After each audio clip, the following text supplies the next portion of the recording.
darling. Val! Oh, good heavens. What are you doing here? I'm sorry, it's past visiting hours. She's not a visitor, she's a guest. Take Lawson to the showers.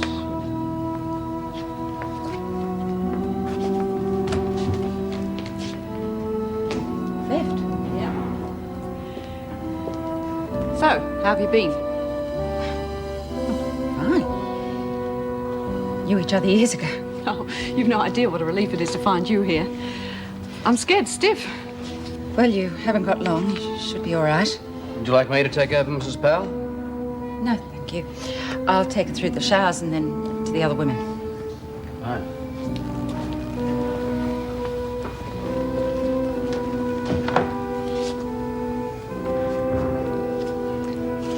She's a mate of Powell's, that's who she is.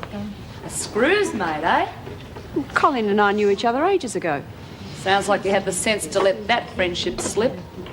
We just drifted apart, I suppose. We should be so lucky. Why, don't you like her? We got a real raw one here, girls. Powell's a screw. One of the worst. So you better forget the fact that you and her knew each other. People inside don't like screw lovers. Just ask my boyfriend. Be lucky to stay alive this time. Not much privacy in here, is there? Thank heavens I've only got a few days. What are you doing in this place in the first place? Oh, got unlucky, I suppose. But what's wrong? What made you steal from a department store? Well, I'm not the only one. They all walk out with a few souvenirs when they knock off. It's so risky. Yeah, well, you know me, Valerie Jacobs, thrill seeker. Bit different when you end up inside as a result. Yeah, well, I've realised that. Do the other women know you know me? That girl, Paddy, realised when I came in. Yes, well, I'd keep it very quiet. Just for your own sake. Yeah, well, things have already been said. Just be careful. I will. Thanks, Colleen. Knowing you're here makes it a hell of a lot easier. If you upset the other women, there is nothing I can do. What sort of friends did you say you two That's enough, were? Gaffney. Get in. You too. This stuff's awful. No one's died from prison food so far. Oh, that surprises me. I don't know how anyone's supposed to survive under these conditions. You've been inside 5 minutes, Jacobs. I wouldn't start complaining. What's wrong, Colleen? I just meant that... I know what you meant. And the name is Mrs. Powell. If you can remember that, it'll make your time here a little bit shorter. Now stop complaining and get on with your breakfast.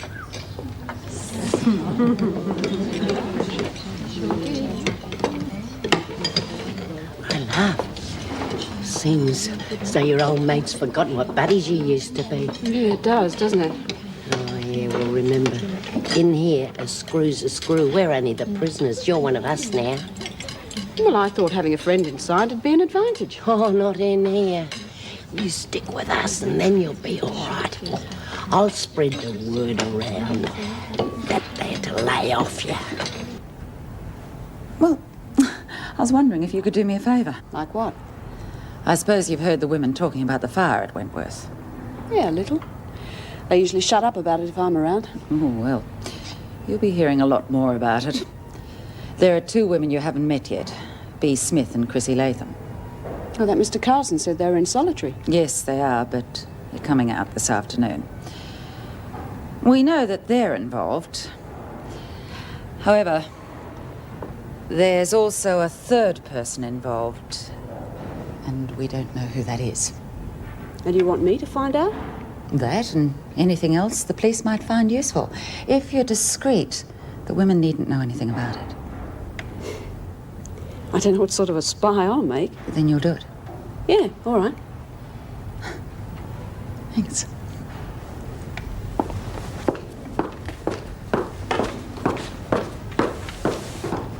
One more word and you'll all be sorry. Now just get out there. She's a rosé girl, Maxie. No, a bit more class. I reckon a couple of bowls of spumante, she'd be anybody's. Jacobs. What the hell do you think you were doing? Just talking about old times. You remember the way things used to be. Anything wrong with that? You must be joking. Well, I only told them things you've told against yourself 1,000 times.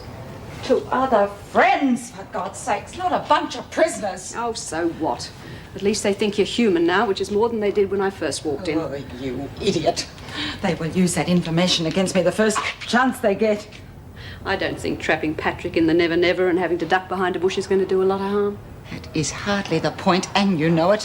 What the hell's got into you? That's what I want to know. What happened to the girl who used to enjoy a drink and a few laughs?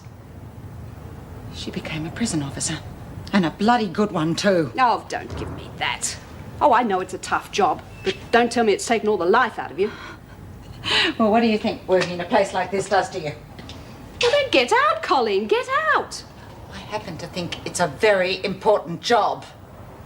Somebody has to look after people like them. And like me. Yes, like you. No personal contact. I'm sorry. Oh, Tom, it's so good to see you. Sit down. Tell me what you've been doing. How's the shop? Oh, God, I've missed you. Shop's doing all right. Things dropped off for a while after you came in here. I've only been in here a minute. Things will pick up again when I'm out. Couldn't wait that long. Had to make other arrangements. But, Tom, I only got 7 days. Had to find a new supplier. I see. Under the same terms I was on, I suppose. Anyone I know? Doesn't matter. No, I don't suppose it does. Any price as long as the job gets done. I'm surprised you bothered to come all this way to tell me. It would have been easier to write. No. I wanted to explain to you personally. I wouldn't want word of our breakup to be passed on to the wrong quarters. Could be dangerous. Even in here. Thank you for coming, Tom. Seeing you was just what I needed to make my life more bearable. Hey, what's wrong, Val? Nothing. Yeah, so I see.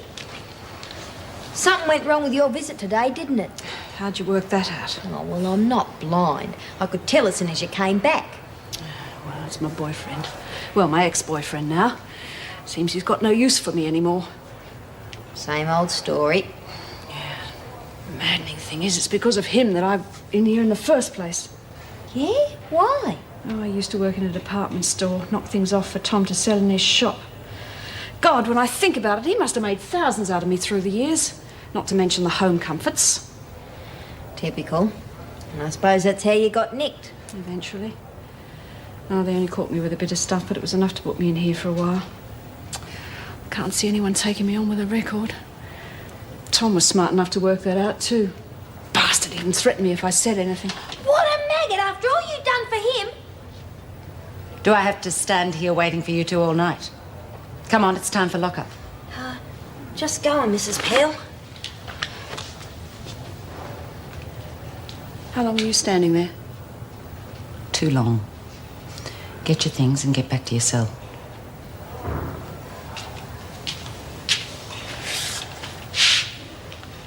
What did you overhear? Get out.